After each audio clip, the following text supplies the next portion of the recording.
तर विधानसभेमध्ये महायुतीला प्रचंड बहुमत मिळाले। मात्र आठवडा उलटला तरीही सरकार स्थापन झालेलं नाहीये। महायुतीच्या शपथविधीचा मुहूर्त अखेर आता ठरलाय। 5 डिसेंबरला संध्याकाळी 5 वाजता शपथविधी पार पडणार आहे। राज्यात विधानसभा निवडणुकीत घवघवीत यश मिळवलेल्या महायुतीच्या नव्या सरकारच्या शपथविधीचा मुहूर्त अखेर ठरलाय। महायुतीचा शपथविधी 5 डिसेंबरला संध्याकाळी 5 वाजता होणार आहे। मुंबईतल्या आझाद मैदानावर हा शपथविधी होईल, त्यामुळे न्यूज 18 लोकमतच्या बातमीवर शिक्कामोर्तब झालाय। शपथविधी सोहळ्याला पंतप्रधान नरेंद्र मोदी उपस्थित राहतील।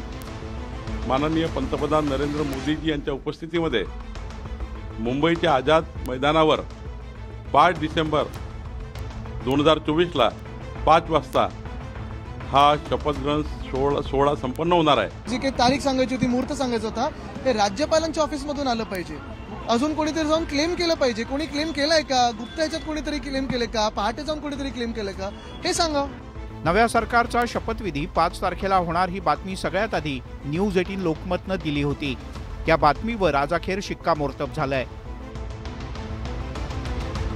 महायुतीच्या शपथविधीचा मुहूर्त ठरला असला तरी मुख्यमंत्री कोण होणार याची घोषणा झालेली नाहीये। मुख्यमंत्री भाजपचाच होणार अशी माहिती अजित पवारांनी दिली। मात्र राज्याच्या गृहमंत्री पदावरून शिवसेना आणि भाजपमध्ये रस्सीखेच पाहायला मिळते।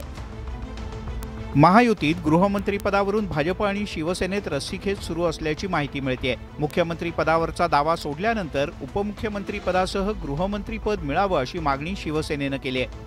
शिवसेनेच्या आमदारांनी वारंवार तशी भूमिकाही मांडली।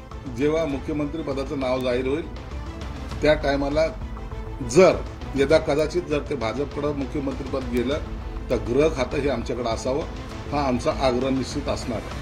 अशातच अजित पवार यांनी मात्र सावध भूमिका घेतली आहे। गृहमंत्री पदाचा निर्णय राज्याचे प्रमुख घेतील असं ते म्हणाले। मला त्याच्यामध्ये माहिती नाही, तो अधिकार राज्याच्या प्रमुखाचा असतो। राज्याचे प्रमुख त्याबद्दलचा निर्णय घेतील। मुख्यमंत्री तर भाजपचा होणार आहे, त्यामुळे आता भाजप गृहमंत्री पदाबद्दल काय निर्णय घेणार याकडे सगळ्यांचं लक्ष लागलंय। राज्यात सत्ता स्थापनेचा तिढा सुटलेला नाहीये। अशातच मुख्यमंत्री एकनाथ शिंदे यांच्या दरे या मूळ गावी गेलेत। अशातच शिवसेना नेते संजय शिरसाट यांनी केलेल्या वक्तव्यामुळे मात्र राजकारण हे चांगलंच तापलंय। ऐन सत्ता स्थापनेच्या काळात एकनाथ शिंदे त्यांच्या मूळ गावी गेल्यामुळे राजकीय वर्तुळात चर्चेला उधाण आलं। अशातच शिवसेना आमदार संजय शिरसाट यांच्या वक्तव्यामुळे चर्चेत आणखीन भर पडली। दरेगांव जाते वहाँ ना उनका मोबाइल लगता है ना कुछ लगता है, एक आराम से एक बड़ा निर्णय लेने का रहा तो हमेशा वो दरेगांव गए। शिरसाट यांच्या वक्तव्यामुळे विरोधकांना सुद्धा शिंदेंवर टीका करण्याची आयती संधी मिळाली। तर शिरसाट यांनी यावरून विरोधकांना प्रत्युत्तर दिलंय। हिम्मत लागते। मुळात ईडी सीबीआयचं भय ज्याच्या डोक्यात आहे तो कोणताही मोठा निर्णय घेऊ शकत नाही। शिंदे साहेबांनी सत्ता सोडताना सुद्धा त्या दिलेरपणानं, त्या कॉन्फिडन्सने ती सत्ता सोडलेली आहे। काही लोकांना त्यांचा चेहरा पडलेला दिसतो। आम्ही लाचारासारखं नाटकं करणारी लोक नाहीये। दरेगावातल्या मुक्कामादरम्यान काळजीवाहू मुख्यमंत्री एकनाथ शिंदे कोणती राजकीय भूमिका निश्चित करतात याची उत्सुकता आहे। आता पाहूयात विविध क्षेत्रातल्या काही महत्त्वाच्या बातम्यांचा सुपरफास्ट आढावा।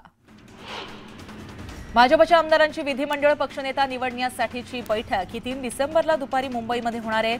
प्रदेशाध्यक्ष बावनकुळे यांनी ही माहिती दिली आहे। महाराष्ट्रातील नव्या सरकारचा आझाद मैदानावर शपथविधी होईल अशी माहिती भाजपचे प्रदेशाध्यक्ष चंद्रशेखर बावनकुळे यांनी दिली आहे। पंतप्रधान मोदींच्या उपस्थितीमध्ये 5 डिसेंबरला संध्याकाळी 5 वाजता शपथविधी पार पडणार आहे। बावनकुळेंच्या ट्विटनंतर न्यूज 18 लोकमतच्या बातमीवर शिक्कामोर्तब झालाय।